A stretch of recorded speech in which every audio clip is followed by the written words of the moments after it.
introduction so friendly, so pointed. I resist the temptation of starting to discuss what you've said instead of reading my lecture. Particularly the idea that capital would not be a literary text. Among other things. Which my friend Jean-Pierre Lefebvre, I hope you will invite him someday, one of the great Germanists and translator of Hegel, Marx, Hölderlin, and so on, has brilliantly, I don't think he's the only one who have done that, brilliantly compared to Melville's Moby Dick. And more recently, I found to my amazement and delight, I must say, that the celebrated phrase in Marx's Capital, the expropriation of the expropriators that everybody knows, which I had already some time ago traced back to a messianic passage in Isaiah in the Bible, where it is said, and you will oppress your oppressors, has its exact equivalent in a passage in Moby Dick, where Captain Ahab, insulting the whale in advance, exclaims, and I will now dismember my dismemberer. Well, thank you so much for the invitation. I'm incredibly grateful to the Maison Française once again, and the French department and the ICLS for giving me the opportunity to talk about Europe and its crisis here today. And I thank you for coming at such short notice, at a moment in the day in which I know that most of you have many occupations. I want to, before even I start reading my text, allow me to read you a phrase which I just found, in fact, from an article published a few months ago, August 29, in the Washington Post, by a well-known American pundit, Charles Kupchan. How do you pronounce his name? Kupchan. The European Union is dying. Not a dramatic or sudden death, but one so slow and steady that we may look across the Atlantic one day soon and realize that the project of European integration that we've taken for granted over the past half-century is no more. And then come several pages of illustration of that idea. I indeed suspect, and you see that I'm not the only one in doing so, that a dramatic event has been taking place at some point during the past month, which I will describe as the end of the European political project, or the project of transforming Europe into a post-national entity within given borders and through the cooperation of various nation states which shared a certain history, admittedly complex and conflictual, and also, as a consequence, could unite around a certain idea. This was not a project of suppressing the constituting nations, but of limiting their sovereignty in the name of a greater interdependency and solidarity. It has now collapsed. Whether this end is a positive or negative phenomenon, both in terms of the interests of the European populations and peoples, whether it marked an absolute reversal of the main tendencies of contemporary history, or a shift in the balance of forces between elements which always opposed it,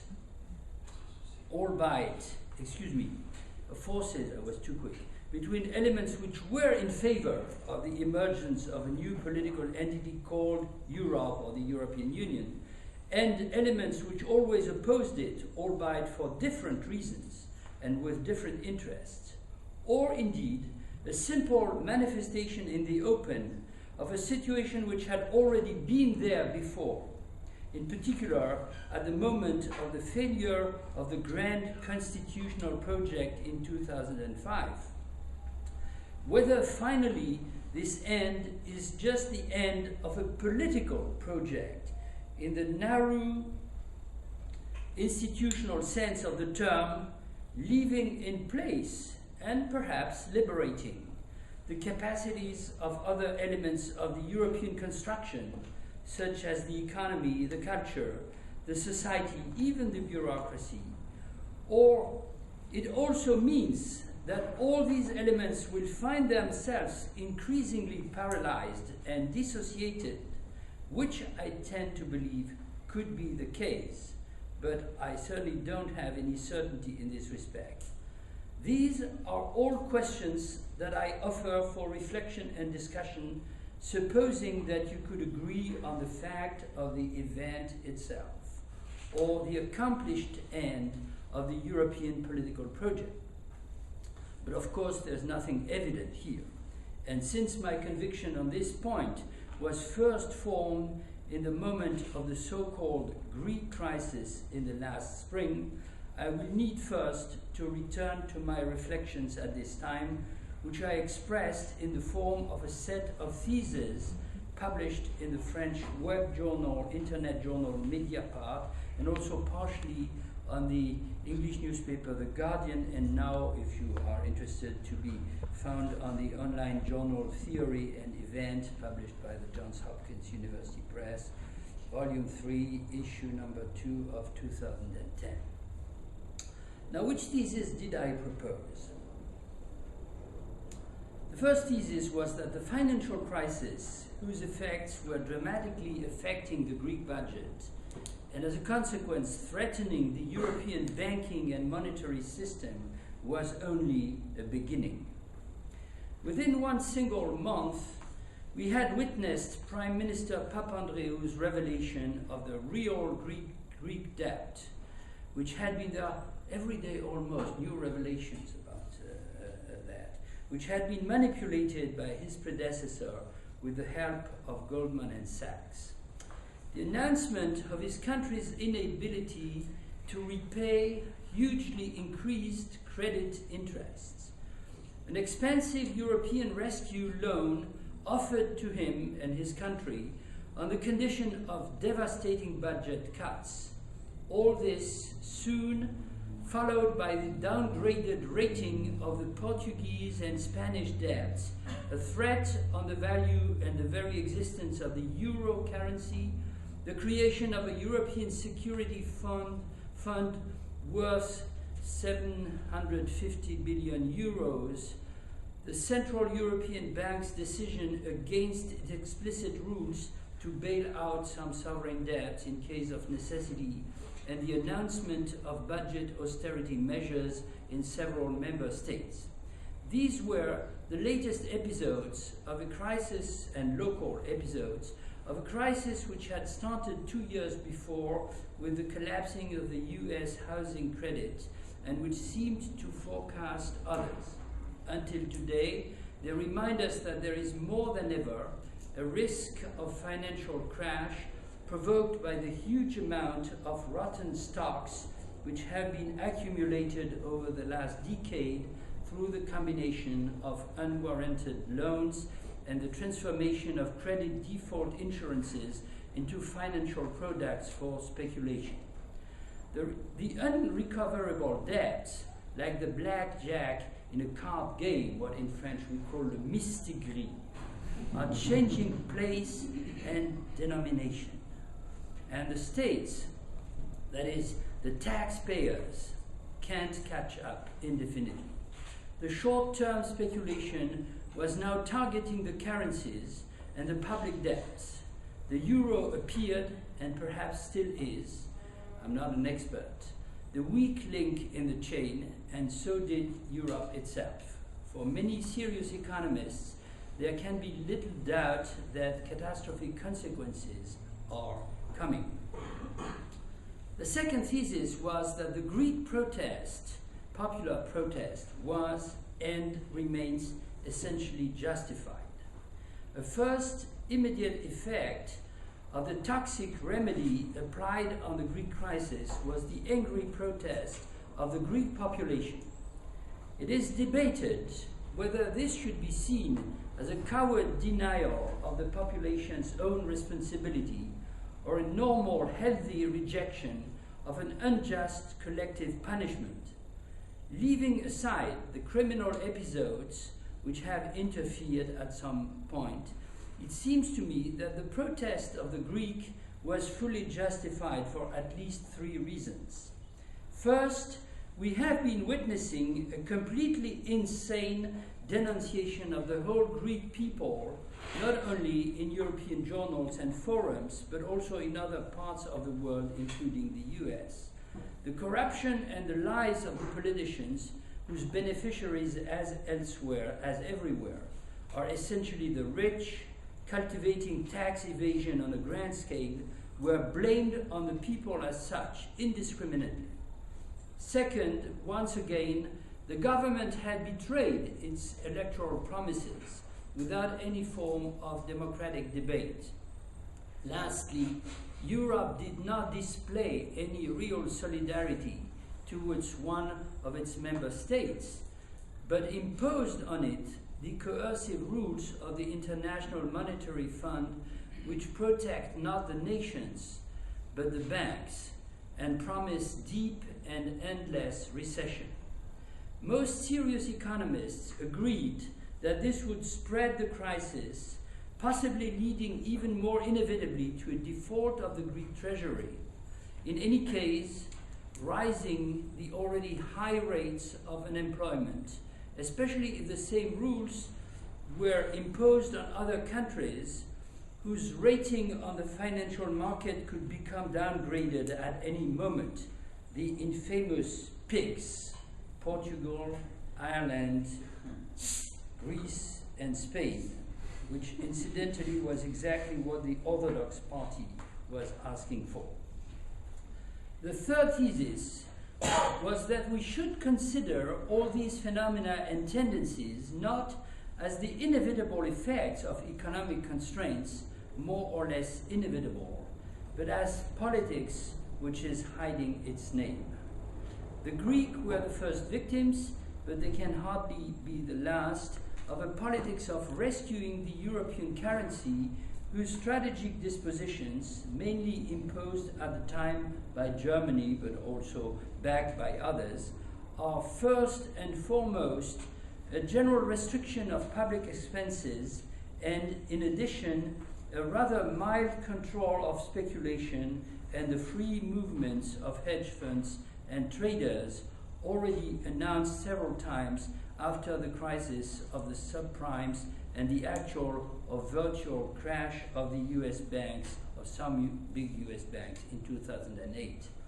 To this, neo-Keynesian economists, I would return to this, added another request: to move as rapidly and as completely as possible towards the creation of a European economic government, especially through the unification of tax policies, possibly also correlating and enhancing industrial investments. For want of such measures, they claimed, a single European currency would prove unsustainable. None of these measures, indeed, are purely technical. They are entirely political measures which all citizens ought to be allowed to debate, because each and every of us will be affected by their outcome. However, to the extent that it exists, the discussion remains deeply biased because essential determinations are hidden or pushed aside. Any policy of defending or devaluing a currency in the conjuncture of crisis leads to a radical alternative. Either it subjects the economic and social decisions to the power of the financial market, including its rating criteria, working as self-fulfilling prophecies, and its allegedly absolute wise judgments, or it adds to the capacity of the state and more generally the public institutions to limit the market's instability and grant long-term economic interests a primacy over short-term speculation, but it cannot be both. In its current form, under the influence of the dominant social forces, the European construction may have produced some degree of institutional harmonization. This is the second element that I suggest is brushed aside. May have produced some degree of institutional harmonization and generalized the protection of some fundamental rights, which is certainly not negligible, although often more verbal than real. Witness the recent vicissitudes of the European would-be indictment of France on the issue of Romani freedom of circulation. But contrary to the stated goals, it has not produced any convergent evolution of national economies, a zone of shared prosperity, far from. Some countries are dominant, others are dominated with respect to shares in the markets or concentration of financial capital or industrial autonomy. The peoples may not have antagonistic interests, but the nations and the states increasingly do. Third, any Keynesian strategy to generate public trust in the economy rests on three independent pillars: a stable currency, certainly, a rational system of taxes, but also a social policy aiming at full employment, or as full as possible, and increasing the popular consumption to sustain the demand. This third aspect is systematically ignored in most current commentaries, obviously not by chance. The fourth thesis that I believe to be relevant to the situation concerned the real trends of globalization underpinning the visible manifestations of the crisis. All this debate concerning the euro monetary system, which, let us not forget, some important European countries still don't want to join, including the United Kingdom, but also Sweden and Poland, and the future of Europe would remain entirely abstract unless it is articulated to the real trends of globalization. Precisely those trends which the financial crisis will powerfully accelerate unless they are politically addressed by the peoples which they affect and their governments. How can we summarize them? First, we're witnessing a transition from one form of international competition to another, no longer mainly a competition among productive capitals, but a competition among national territories which use tax exemptions and pressure on the wages of labor and ever-increasing insecurity of jobs to attract more floating capitals than their neighbors. Now, whether Europe works as an effective system of solidarity among its members to protect them from so-called systemic risk, or pushed by powerful states who are momentarily more efficient or better protected from market fluctuations, simply sets a juridical framework to promote a greater degree of competition among the member states and their citizens, this will determine the future of Europe politically, socially, and culturally. But there is a second tendency which must be taken into account, namely a transformation of the international division of labor, which radically destabilizes the distribution of employment in the world. This is a new global structure, we know, where North and South, East and West, old denominations, which I'm not sure will last forever, of course, are now exchanging their places. For Europe, or most of it, if not counteracted, it will entail a brutal increase of inequalities, a collapsing of the middle classes, a shrinking of skilled jobs, a displacement of so-called volatile productive industries, a regression of welfare and social rights, a destruction of cultural industries and general public services. This is why resistances against supranational political integration, which believe to protect the sovereignty of the states, will in fact weaken the defenses of each singular nation. They will also precipitate a return to the ethnic conflicts which the European construction wanted to overcome forever. This is in fact already well underway. However, and it's one of the points on which Kupchen is eager to insist. However, it is also clear that a greater political integration of Europe cannot become created from above by some bureaucratic decision. It requires democratic participation and advances in each country and the continent as such. This leads me to a fifth thesis, which takes the form of a question, admittedly a risky one, which concerns the meaning of so-called populist movements in Europe. Is it essentially a peril for democracy, or could it become also a resource?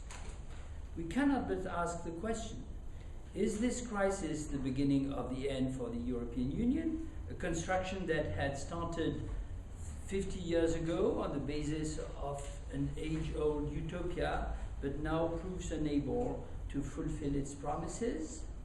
I'm afraid that the answer, unfortunately, is yes, as I said already a moment ago. Sooner or later, this will be inevitable, and possibly not without some violent turmoil, unless it finds the capacity to start again on radically new bases. Europe is a dead political project. But the breaking of the European Union would inevitably abandon its peoples to the hazards of globalization to an even greater degree. Conversely, a new foundation of Europe does not guarantee any success, but at least it gives her a chance of gaining some geopolitical leverage in her own benefit and perhaps the benefit of others. With one condition, however, that all the challenges involved in the idea of an original form of post-national federation or confederation, I don't mind the term, are seriously and courageously met. And as the failure of previous attempts would seem to demonstrate, they are anything but huge. It is a question of setting up a common public authority, which is neither a state nor a nation state, even at a bigger scale, nor a simple governance of politicians and experts, of securing genuine equality among the nations, thus fighting against reactionary nationalisms, whether on the side of the strong or the side of the weak, and above all, of reviving democracy in the European space, thus resisting the current processes of de-democratization, or, as I suggested some years ago, statism without a state, produced by neoliberalism and the colonization of its administrations by a bureaucratic caste, which is also partially the source of the corruption in the public markets. Something obvious should have been long acknowledged. There will be no progress towards federalism in Europe, the one that is now advocated by some, and rightly so, in my opinion. In parentheses, I disagree in this respect with prominent French analysts, including on the left, in the Gaullist and Mitterrandist tradition, such as former Minister of Foreign Affairs Hubert Védrine, the one who coined the name hyperpower for the United States, with whom I recently debated this issue in a French journal called Philosophie Magazine. So there will be no progress towards federalism in Europe if democracy itself does not progress beyond the existing forms, allowing an increased influence for the peoples in the supranational institutions.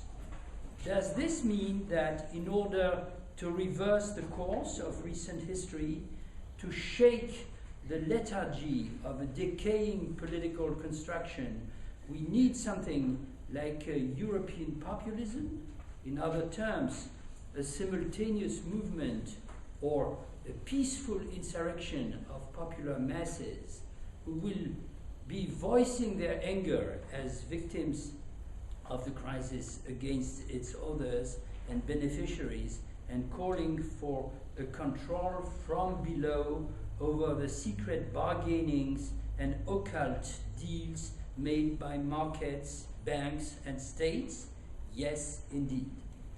There is in fact no other name with which we can call a becoming political of the people. I agree that it can lead to other catastrophes, which is why we need strong constitutional rules to be observed, and above all, political forces to emerge again in the European arena who introduce a culture of uncompromising democratic ideals and imaginary into this post-national populism. This, of course, makes a very big set of conditions. But the risk is greater, it seems to me, if petty nationalism prevails in whichever form. This leads me to my final thesis, again in the form of a question. Where is the European left? In some parts of the world, including this one, maybe, forces aiming at the kind of peaceful insurrection that I have just mentioned were traditionally called the left. But the European left also is now bankrupt, nationally and transnationally. In the broader political space, stretching across borders, that is now relevant, it has lost every capacity to express social struggles or launch emancipatory movements. It has surrendered to the dogmas and rationales of neoliberal orthodoxy. Consequently, it has been ideologically disintegrated, deprived of any strong popular support. Name me a left political party in Europe today which would have such a support. Those parties which represent it nominally are now powerless spectators and commentators of the crisis, for which they offer no specific and collective response. They have remained passive after the financial shock in 2008, still passive when the International Monetary Fund recipes, which in other times on other continents they had vigorously criticized, Argentina, etc., were imposed on Greece. Passive again when it was proposed to rescue the euro at the expense of wage laborers and ordinary consumers. And they proved unable to launch a public debate on the possibility and the means of a Europe of solidarity. We may well wonder in these conditions what is going to happen when the crisis enters its next phases, when national policies, increasingly repressive, lose their social contents or their remaining social alibis. There will be protest movements, almost certainly, but they will find themselves isolated. Possibly they will become deviated towards violence or recuperated by racism and xenophobia, which are already surging all around us. In the end, they will produce more powerlessness, more despair.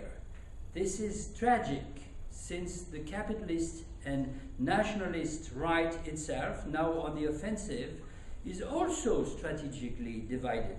It was clear when stopping public deficits was pitted against investment policies, and it will be even more the case when the very existence of common European institutions is at stake. There was an occasion to seize, a strong word to say about, but the question also, and it was not said by the left, but the question also concerns the intellectuals. What should and could be a democratically elaborated political action against the crisis at the European level, walking on both legs, economic administration, social policy, eliminating corruption and reducing the inequalities which foster it, restructuring debts and defining common objectives in order to legitimize transfers of tax resources between mutually interdependent nations. It is the task of progressive intellectuals, whether they see themselves as reformists or revolutionaries, to discuss this subject and take risks. And here, if I had time, of course, I should open a parenthesis, which could be long, to say that there are indeed initiatives in that sense, but they come from individuals or from very limited groups of intellectuals, however, not deprived, of course, of influence and clout in some cases. Two examples come immediately to my mind, which I want to advertise or to publicize, of course. One of them is the so-called Manifesto of European Concerned Citizens, or Manifesto for a New Europe, signed by Ash Amin and others. Saskia Sassen, in particular, who teaches in that university, has posted it, in fact, on the so-called the Huffington Post. It was also published in the New Statesman and other places. And the second one, which is more recent, is the so-called Manifesto of Appalled of the Appalled Economists. This is more strictly French in the origin, but it also exists in English. You can find it on the web. A very interesting text. These were the questions that I was trying to formulate a few months ago and wanted to see publicly discussed in the wake of the Greek crisis. Incidentally, this crisis is not over. It has only disappeared from the television screens. 4 months later, I keep thinking that they are inevitable. Even if I repeat, I can admit that I have not found for each of them the best possible formulation. For this reason, I will try in the second part of my talk to add clarifications and therefore further nourish the discussion on 2 points, which certainly are not the only ones which need such clarification. They concern the relationship between democracy and populism and the reciprocity of economic and political determination. Let me start with the issue of populism, which is probably the most delicate, especially when you speak before an audience which I suspect broadly shares the values and historical perspectives of what a moment ago I called the left. Incidentally, a debate about the oscillations in the meaning, scope, and effects of populism is perhaps easier to start on this side of the Atlantic, in a country where the category has a long and complex history and remains used in very contradictory ways. I noticed that President Obama was called a populist when he launched an attack, verbal attack, against the tyranny of Wall Street. And I noticed, of course, that the term is also used to qualify the Tea Party movement. I have used this term a moment ago in complete awareness of the terrible ambiguities which characterize its use and meaning. I believe that they belong to the essence of the political, indicating an intrinsic risk that a politics which wants to escape abstraction and take into account real forces acting in a given conjuncture can never avoid. They also point at the issue on which a democratic politics must concentrate its efforts, both in terms of mobilization and clarification. The popular movement, which today is so dramatically missing, must be reconstructed. It must also indeed, in the middle of dangerous circumstances, acquire a moral and intellectual capacity to resist certain deviations without forgetting the lessons of tragic experiences in the past. In the debate which is perhaps starting about the renovation of the left and the resurrection of politics at the European level, other contributors prefer to insist on a civic commitment rather than a need of populism, which I perfectly understand, since I have myself long advocated in other places an extension of the category of citizenship in the active sense, including its ethical dimension at the transnational level. But I do believe that we need to use both notions. Let me try to explain. Political theorist and philosopher Ernesto Laclau, well known certainly in this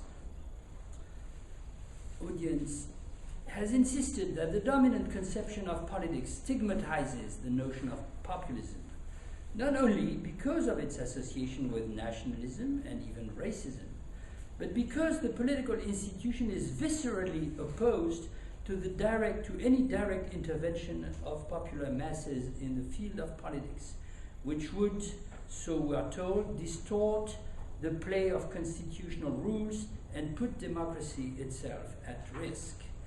In the eyes of the privileged elites, such a notion is also an obstacle which makes it more difficult to adopt and carry on unpopular policies. So what very often the category populism designates, while referring to innumerable examples of demagogic and dictatorial regimes serving as alibi, perhaps the name Chavez is here the best and last example, is also, in fact, a supplement or an excess of democracy with respect to its oligarchic and elitist definitions, which involves active participation, protests, campaigns, extra-parliamentary, spontaneous or organized mass movement. And this country, just as Europe, is not poor in records of such moments and movements.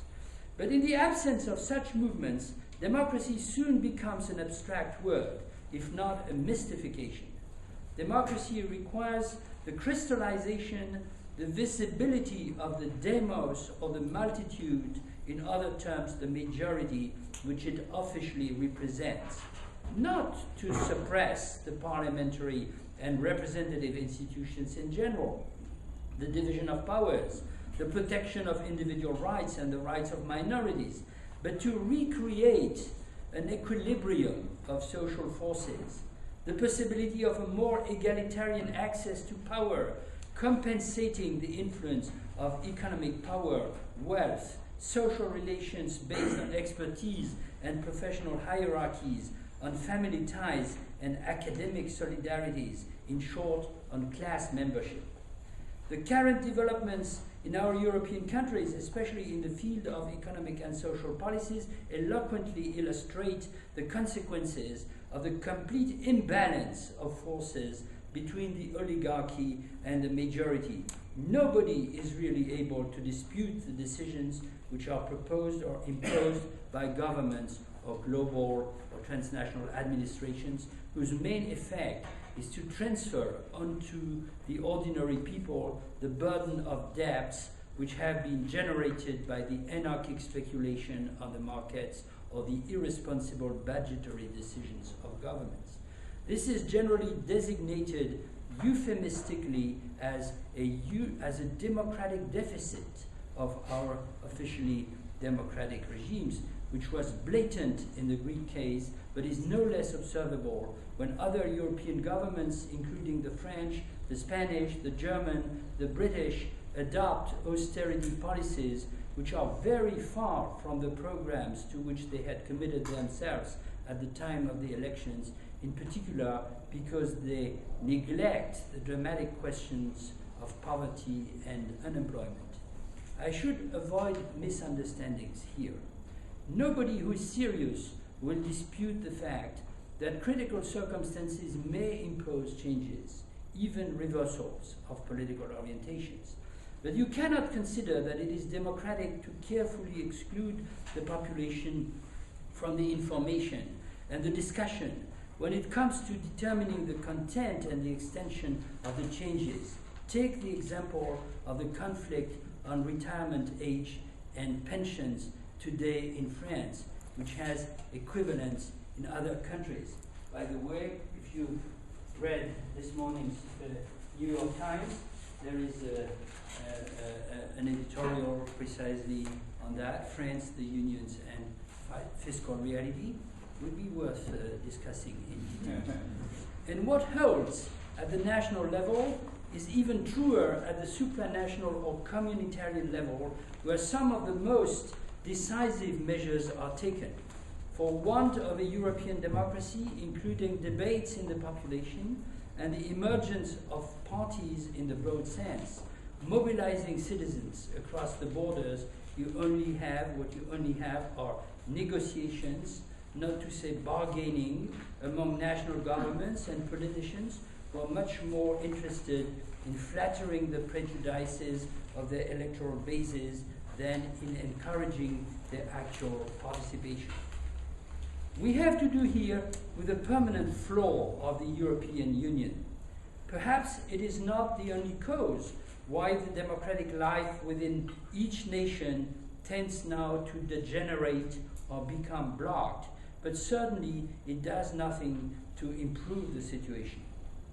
Governments, I don't believe that the amount of democracy in the national and supranational arena is something like a system of communicating vases. If you have less democracy at the European level, you'll have more at the national level, and conversely, it's just the opposite. When you have less at the supranational level, you also have less at the national level, and conversely, this is what we observe. Governments use the European institutions when they find it convenient, in particular to picture the political choices as technical imperatives or constraints imposed by the supranational bureaucracy, but they ignore or downplay them when something like a transnational public sphere seems to be emerging, which they would not control. There was never a question for the European Parliament to seriously examine the financial bailouts or the articulation of monetary and budgetary policies in Europe. The Parliament in this sense is even less than an advisory body. This is a fear, or as my colleague and friend Jacques Rancière would put it, a hatred of democracy, which proves terribly self-destructive. In the long run, it leads to a complete loss of legitimacy for politics, the governmental and representative institutions themselves, whether at the national or the European level, since the two, as I said just a minute ago, cannot be separated. For that reason, it has become the task of the peoples which taken together form a virtual demos at the European level to revive the democratic principle without which there is no possibility of a legitimate government and of stable institutions, which means that the national peoples must loudly reject the policies based on the continuation of privileges or even their development in the context of the crisis. This is why I spoke of the need of a European populism which is not the opposite of civic values and commitments, but its complementary side in a given critical conjuncture. In other terms, I am far from ignoring that the most visible and active forms of populism today in Europe, rapidly expanding throughout the continent, have nothing to do with the peaceful insurrection of citizens coming from different countries in the name of democracy in order to remove the oligarchic structures. As we know, it is mainly a nationalistic and local populism, strongly xenophobic, even potentially murderous with respect to alien populations. The migrants, especially those who come from the other side of the Mediterranean, and the Islamic cultures, but also the Romani nomads, perhaps even the Jews, and in many cases the other Europeans, pitting against one another people from the north and the south, or the east and the west of the continent, sometimes the culturally or economically diverse regions within the same nation, as you can observe in Italy or in Belgium. But there is another form of populism that is equally destructive of democracy, which is dramatically illustrated by the Berlusconi type of government, and now also increasingly the Sarkozy type in France. This is a populism of the media, as my friend and colleague Giacomo Magramao, professor at University Rome 3, calls it, whose technologies of the manipulation of the mass media recall in a soft manner the past examples of the fascist era. Is it so soft?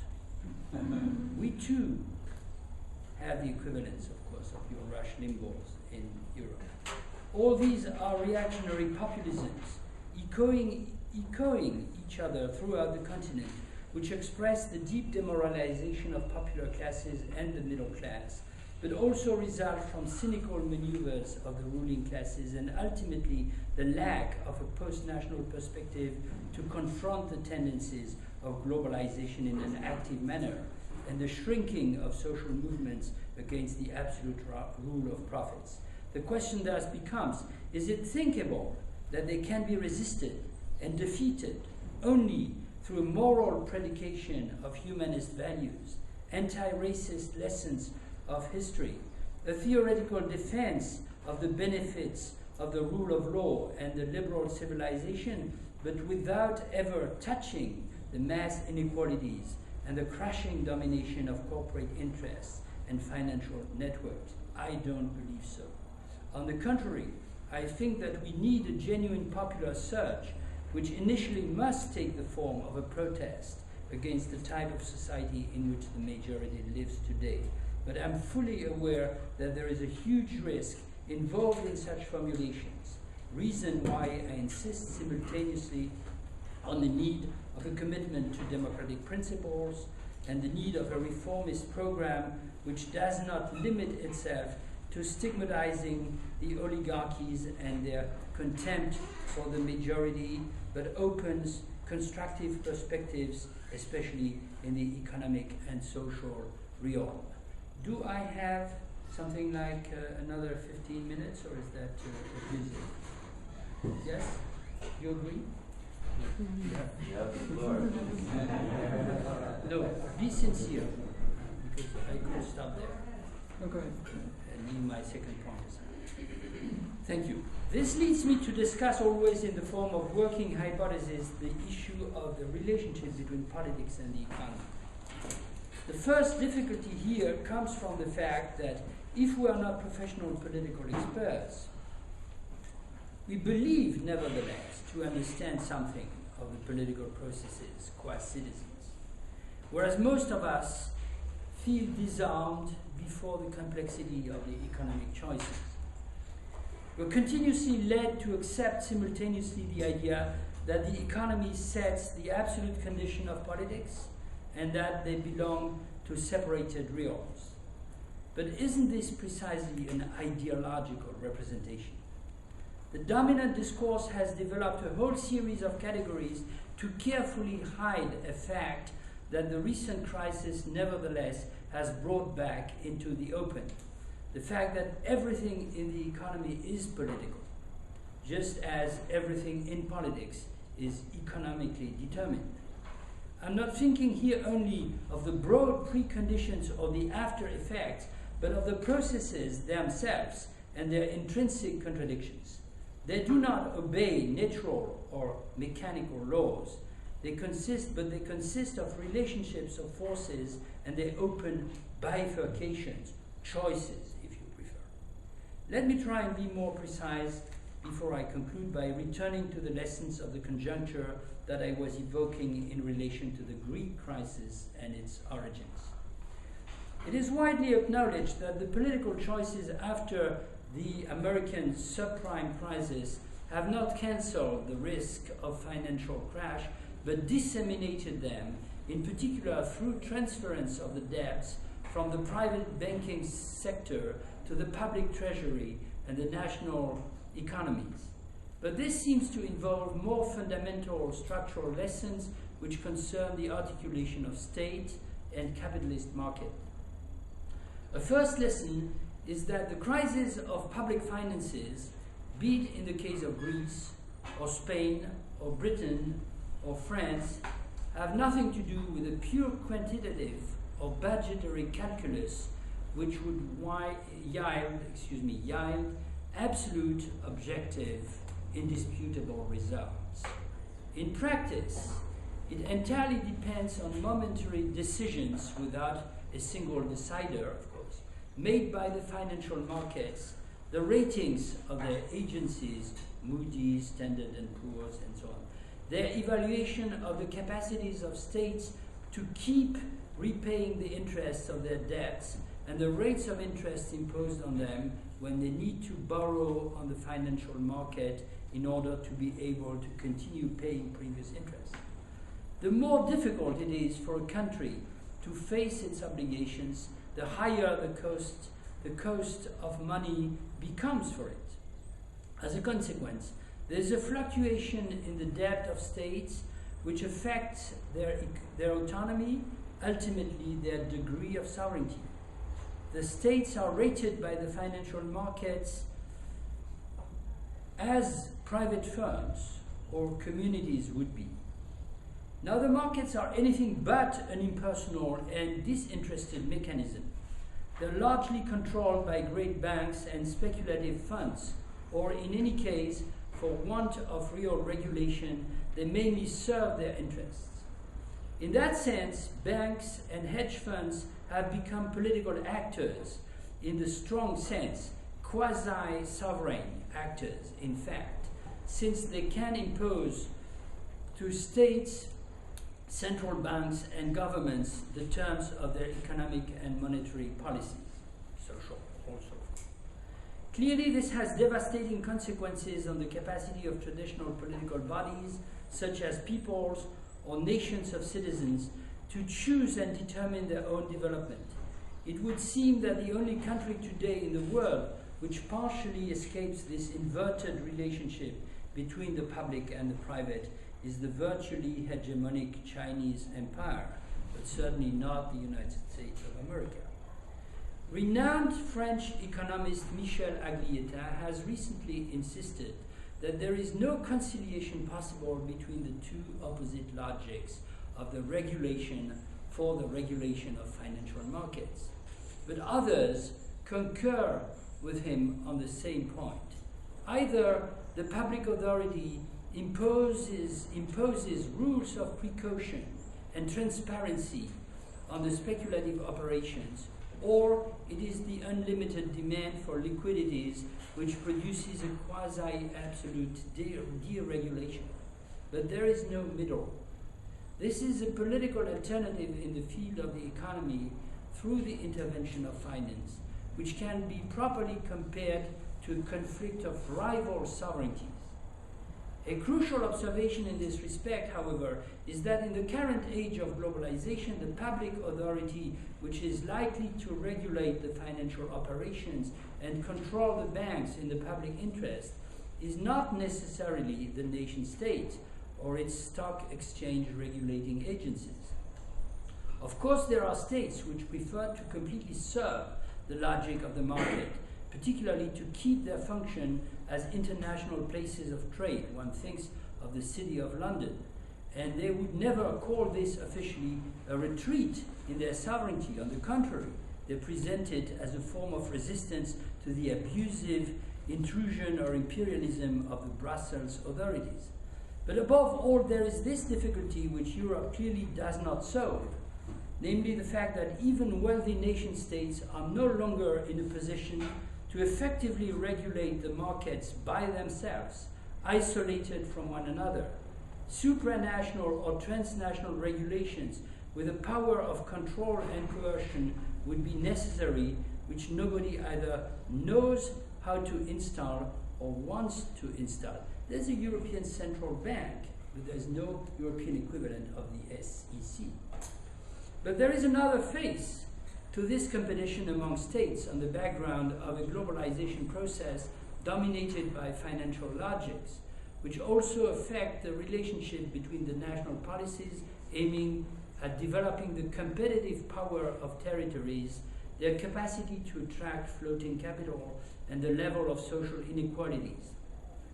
I'm speaking of inequality of salaries, welfare benefits, therefore the quality of life in general, which are correlated to the policies of lowering salaries, developing the insecurity of employment through the use of underpaid migrant labor, and to the competition among tax regimes, which in the long term inevitably affect the social services and the social security. It would seem that in this respect, the states are regaining at least part of their sovereign capacity to politically decide the economic conditions of politics, which a moment ago I said was slipping into the hands of financial private actors. Clearly, depending on their political orientation, states in today's world either put the emphasis on the conservation of a certain model of social security, or they tend to privilege the capacity to export cheaper goods and keep or increase their commercial standing. But obviously this possibility of choice is taking place between very narrow limits. On the one side, there's the fact that a model of social and economic development supported by the state cannot be chosen at will, independent of the place that a state occupies in the world economy, and apart from the similar choices made by other states, which sometimes are much more powerful. And on the other side, there's the fact that the political choices affecting social inequalities, which in the end will produce either the inclusion or the exclusion of whole populations, are more or less easily tolerated by the citizens. In other terms, they are not exposed only to the hazard of international competition, but also to the effects of what, until recently, Marxists and some others designated with the name of class struggles. I thought that these general considerations, however imperfect technically, on the combination of economic and political constraints revealed by the crisis, were necessary to address the difficulty that is involved in the discourse developed in particular by neo-Keynesian economists and politicians, rather influential on the left, and backed from outside by such, in Europe, by such influential theorists as, for example, Paul Krugman or Joseph Stiglitz from Columbia University. They have insisted that a coalition of states like Europe should increase its capacity to limit systemic risks and regulate the financial market. They have criticized a mere perspective of the reduction of deficit, a politics of deflation and more or less controlled depression, as it is advocated by neoliberal orthodoxy to eliminate the bulk of accumulated debts, and suggest, on the other side, a new institutional capacity of governing the economy in the general interest. A voluntaristic policy of counter-cyclical growth supported by the public budgets.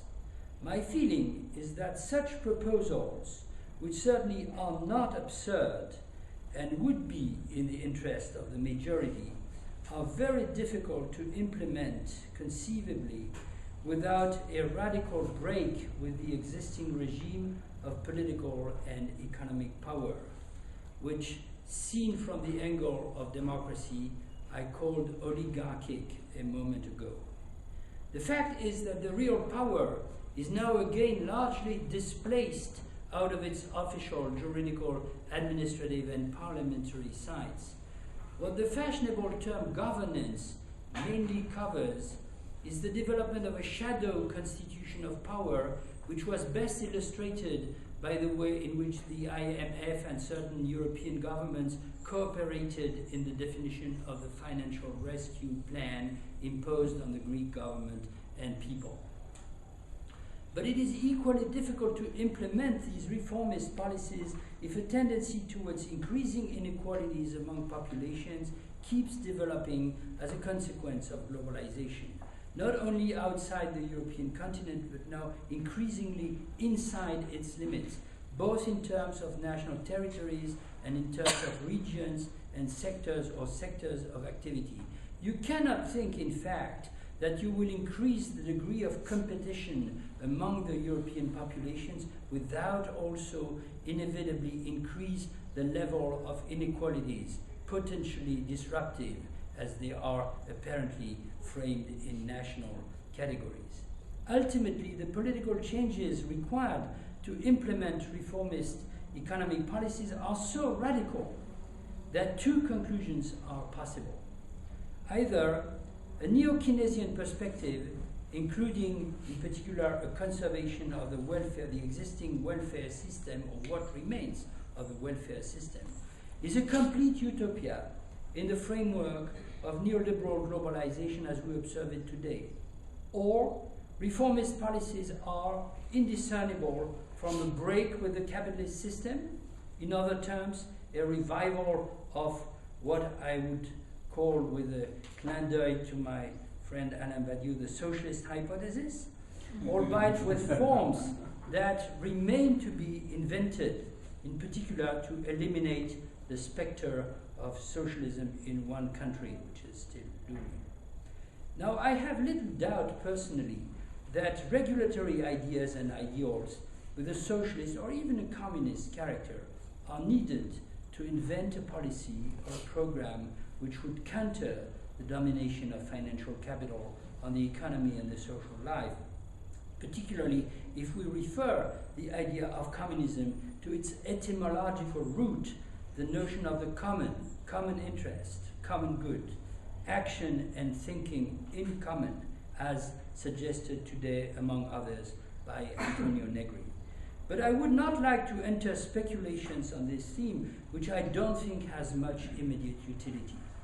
I prefer to somewhat switch the debate in order to conclude, these are really my last developments, to the discussion of the forces involved in a struggle around different ways to confront the crisis, which will either solve it or aggravate it, and above all, will not benefit the same elements of society.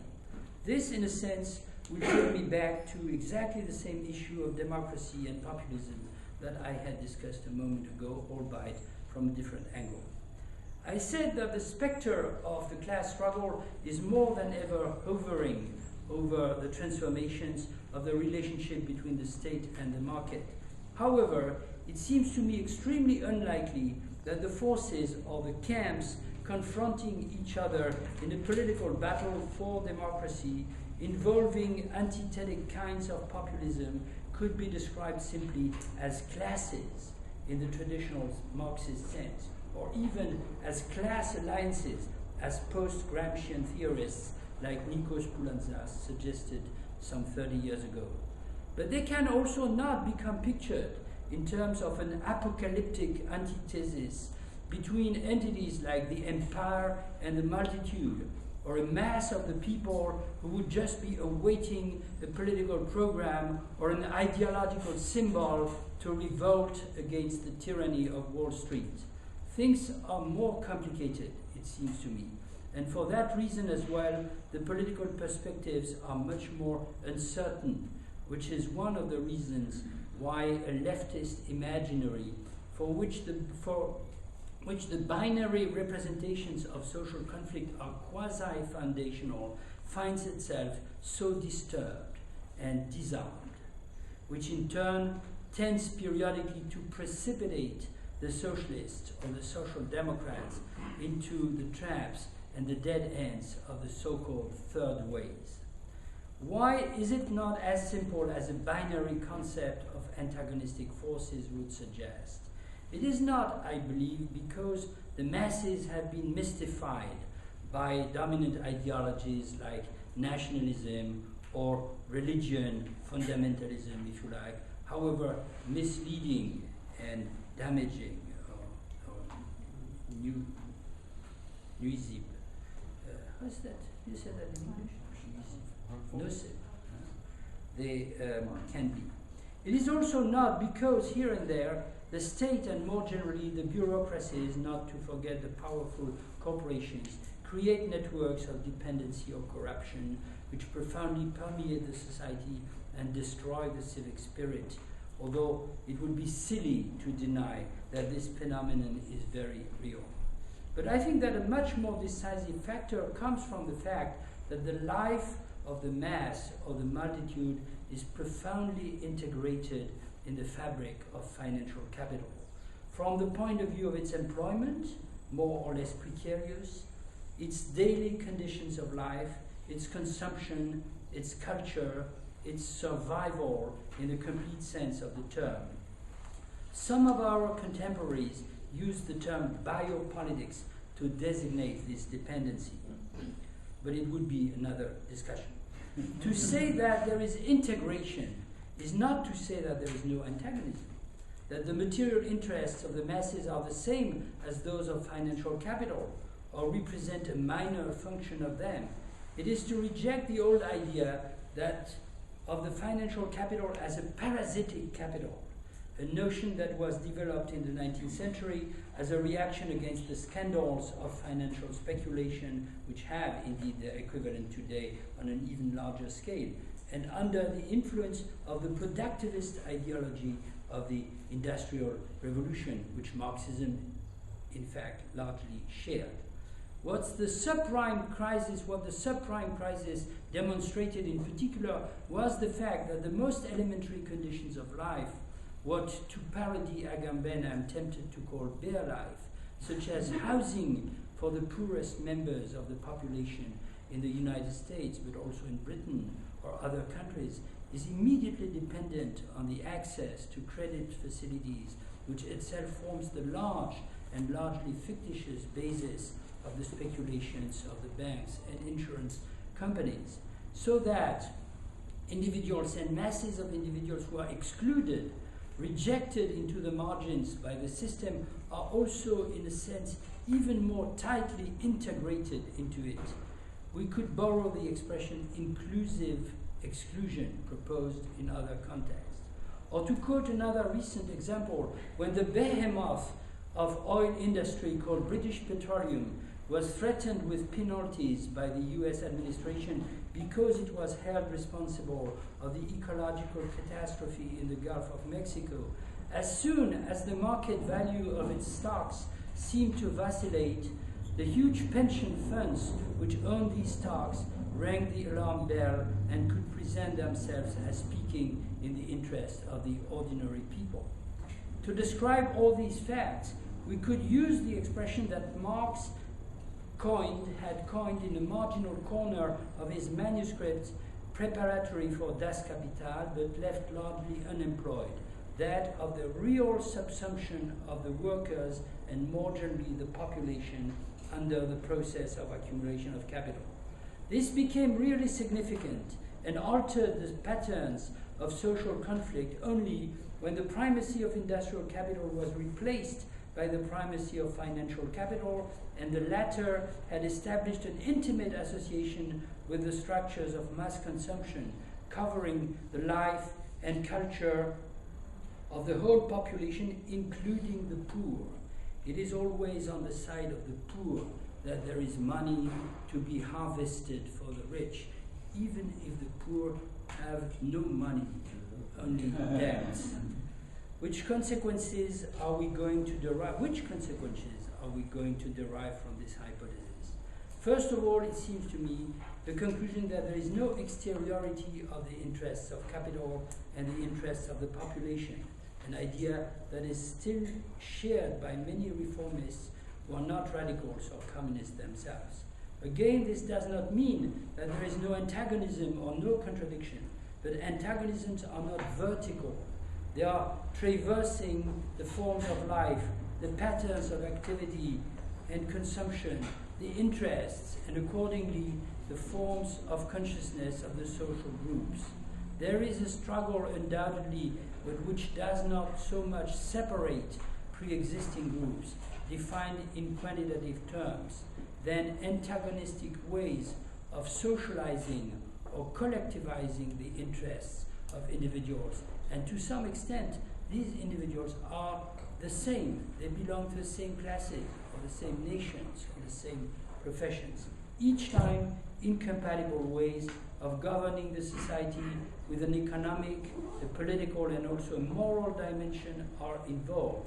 One is tempted here to borrow a Gramscian formula and suggest that the conflict is among alternative hegemonies and corresponding historical blocks, which does not only mean that certain interests have primacy over others, such as competition or solidarity, financial accumulation or sustainable growth, imperial domination or the hybridation of cultures, etc.